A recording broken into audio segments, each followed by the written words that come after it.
Good morning, students, and welcome back to another part of our history lesson, colonial agrarian policies.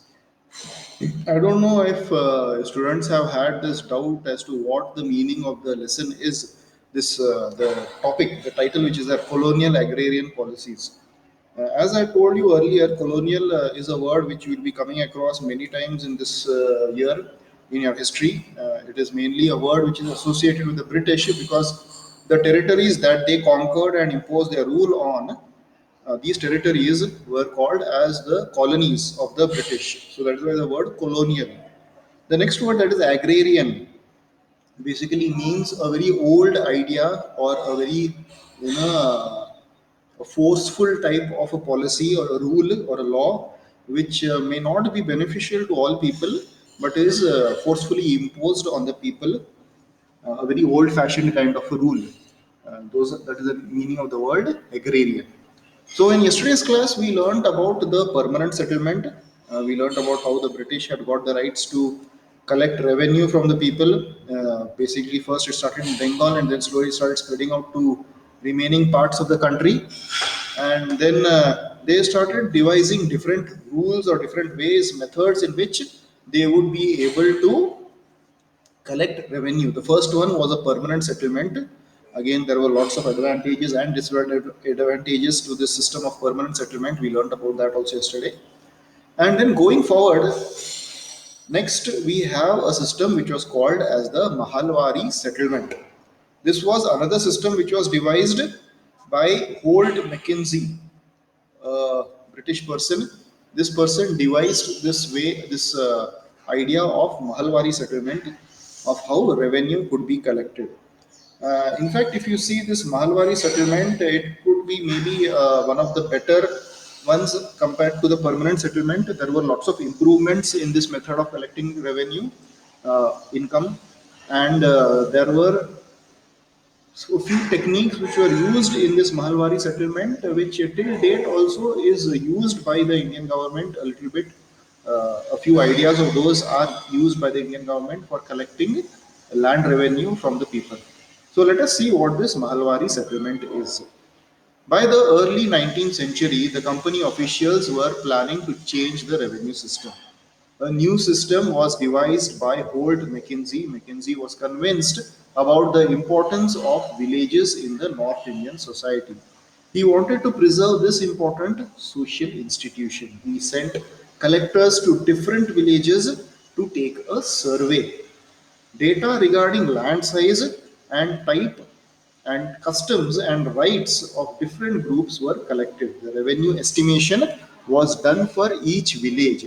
So, what Holt Mackenzie did was, first of all, he sent people to different villages and he told them that you need to measure the land, you need to do a survey of the land, you need to see how big the land is, how large the land is, what crops are being grown in that land, is farming being done, not being done, is it a barren land, what is the type of land over there. All this survey would be done and data would be collected. This entire records would be maintained by the government, and then based on these records, based on the data which was collected by the people, on that they would estimate how much tax should be paid for the village. This was a more scientific approach that the Britishers put towards collection of income, collection of taxes, compared to the permanent settlement. The village was known as Mahal, and hence the system was known as Mahalwari system. It was also decided to revise the revenue demand periodically. It is not a permanent amount which would be paid by the farmer till the day he dies. In fact, this amount would be revised periodically depending upon the situation. Again, a survey would be conducted in case there is a problem with the farming, in case the farmer is not able to get enough of crops for a particular year, then there would be a revision done in the amount of tax that he is paying. The village headman was given the responsibility of revenue collection. This was the Mahalwari system.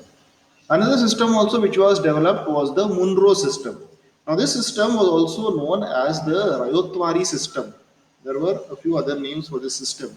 It was first tried on a small scale by Captain Alexander Reed. He tried it in some of those areas which were taken over after the defeat of Tipu Sultan. This system was subsequently developed by Thomas Munro. The system gradually was implemented all over the southern parts of India, whereas the Mahalwari system was implemented in the northern part of India. In the southern part of India, we had the Munro system, which was also called as the Rayotwari system. There were no traditional zamindars in the southern part of India. This was the difference between northern India and southern India. In northern India, zamindars are more popular. There are more number of zamindars, and this tradition of having zamindars is very extensively used in the northern part of India. But whereas if you see in the southern part of India, this concept or this tradition of having zamindars is extremely rare or almost absent. Hence, the settlement had to be done directly by the cultivators. Cultivators means the rayat or the farmers who is working on the land. This was the person who will directly have to pay the revenue or the income tax, the tax. The rayats had been tilling the land for generations. Their field were carefully surveyed to make the revenue assessment. So very similar to the Mahalwari system, in the Rayatwari system also, the field was assessed. It was calculated how much revenue could be generated, how much income could be made, and how much tax has to be paid. Because these farmers had been using this land for generations, for many, many years. Prior to them, also, this land was used for the cultivation purpose. A little bit about Thomas Munro. So, Thomas Munro first.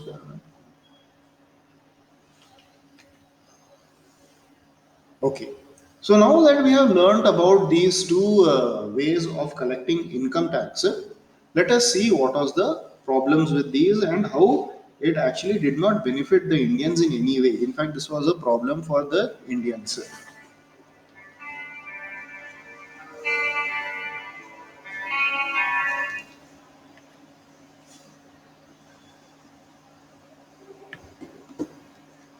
So the problems of excessive revenue demand. The revenue officials wanted to increase the income from land. Hence, they fixed very high revenue demand. See, mainly they wanted to get as much money as possible, and that's the reason why they fix the amount of revenue at a very, very, very high amount. And this amount was so high, for some people it was almost impossible to pay. Peasants were not able to pay the revenue, and that is because they could not pay. Many of the peasants, farmers, the riots, they left that place, they left the villages, they left the countryside, and many of these farmlands they were left deserted in many of the places. This was one of the problems. Crops for Europe. By the late 18th century, the company was also trying to expand the cultivation of opium and indigo.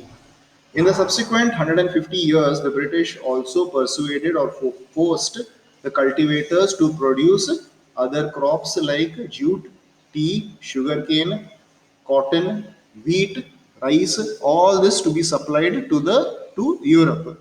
So mainly the Britishers were trying to do farming in all these areas with the idea of exporting the crops to Europe to be sold over there, because there was a huge demand over there in Europe also for these crops.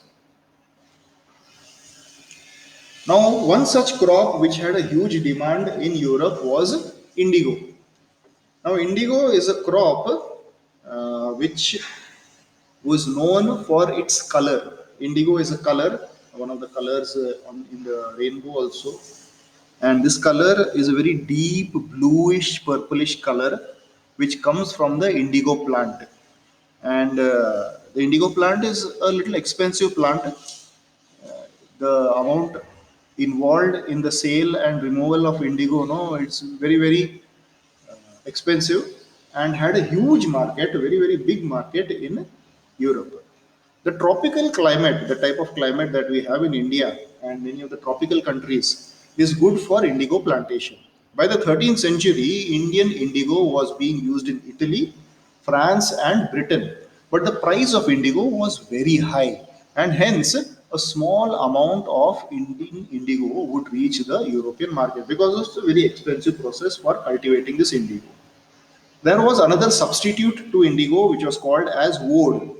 Woad plant was another plant which was used for making this violet and blue dye. But the woad plant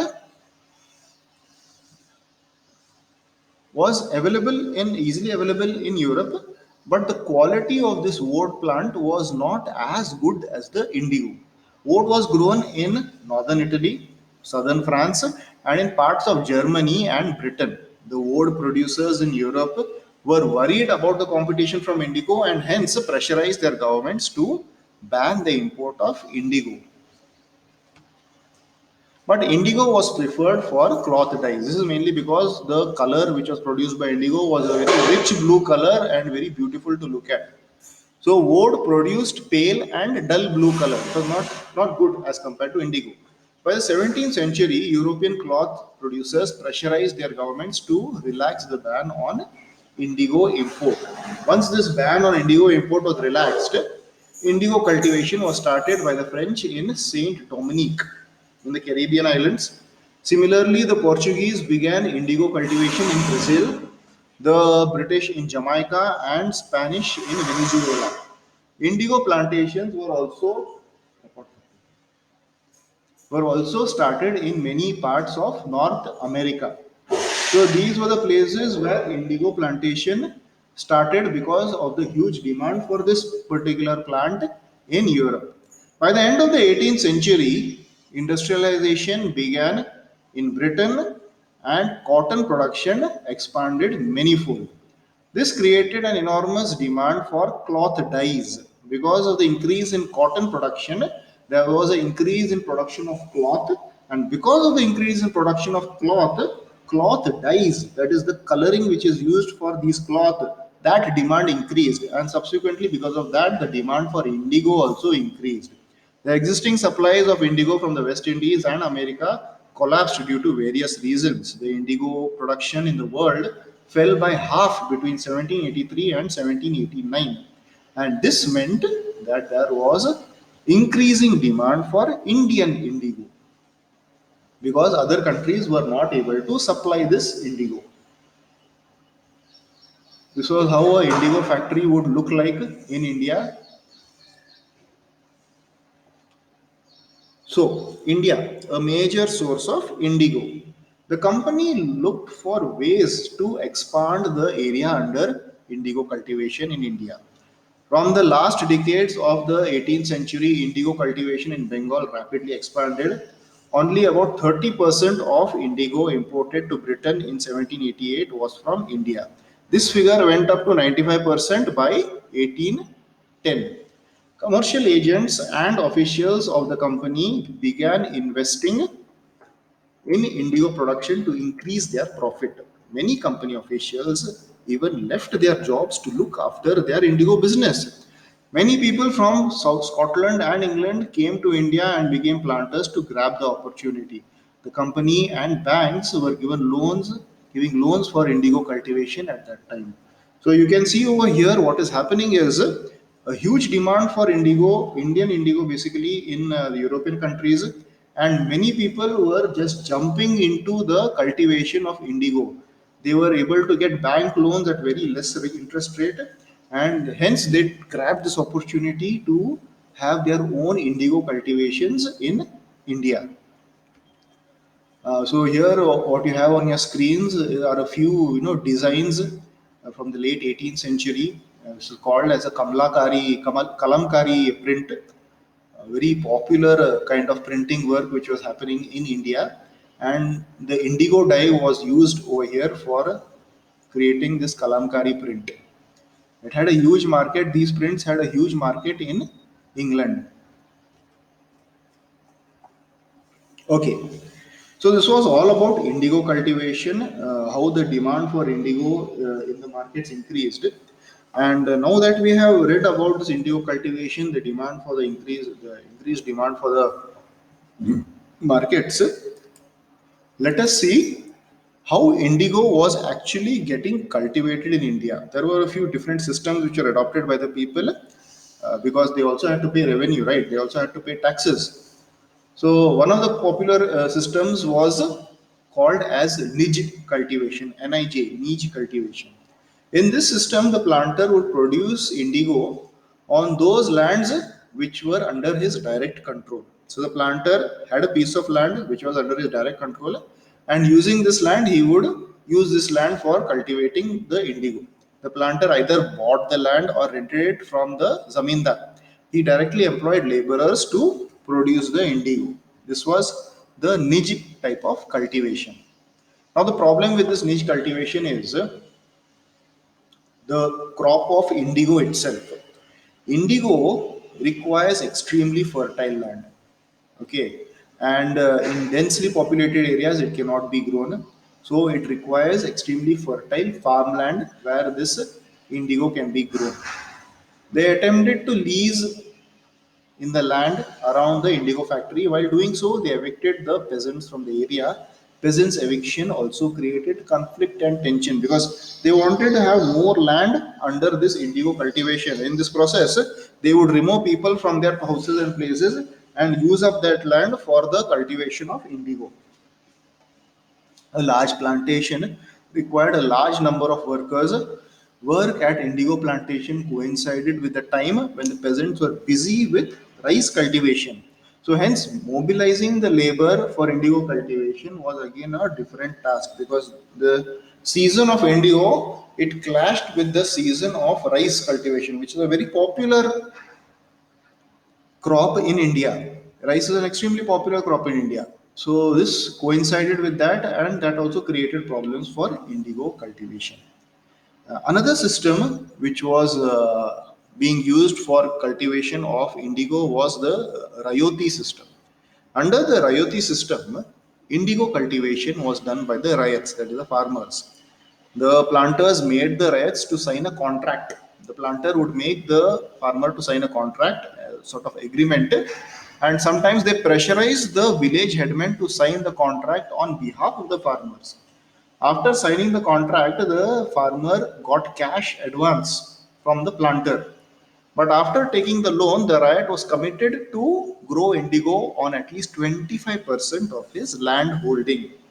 Seeds and drills were provided to the planter. The cultivators prepared the soil, sowed the seeds, and looked after the crop. All these things were done by the farmers. The problem over here was the farmers were forced to use 25% of their land for only indigo purpose. All the seeds or everything else, fertilizer, everything else was provided by the planter. But the planters bought indigo at very low prices, and because of this, no, the farmers were stuck in a sort of debt trap. They had to take loan from the farmers for making their indigo, and once they took the loan from the farmers, the amount they got from the farmers again in turn was very less, so they could not repay those loans also. So this was the situation, whatever we have learned up till now, the situation in India, which was the indigo plantation. So today up till now we learned about a few other revenue systems. We learned about the Malwari system, we learned about the Munro system, how these systems were devised to collect revenue from the farmers. All that said and done, we learned about the indigo plantation, how the demand for indigo slowly began to grow, slowly began to increase in England and in the European countries, and how there were a few other systems of growing indigo which were devised in India. There was a niche system wherein the planter himself grew the indigo on his land, and there was a royalty system where the planter would give a contract to a different farmer, forcing him to grow indigo by giving him small amounts of loan and forcing him to use 25% of his land for growing the indigo. So this was the story of indigo. We will see in the next class how people fought against this indigo cultivation because it was not good for their land, and we will also see how finally this growing of indigo was stopped in India. So till now, please read your textbooks, whatever you have done in this class. If you have any doubts, you can post it in the doubt section, or you can also ask me in the next class. So that's all for now. Take care and have a good day.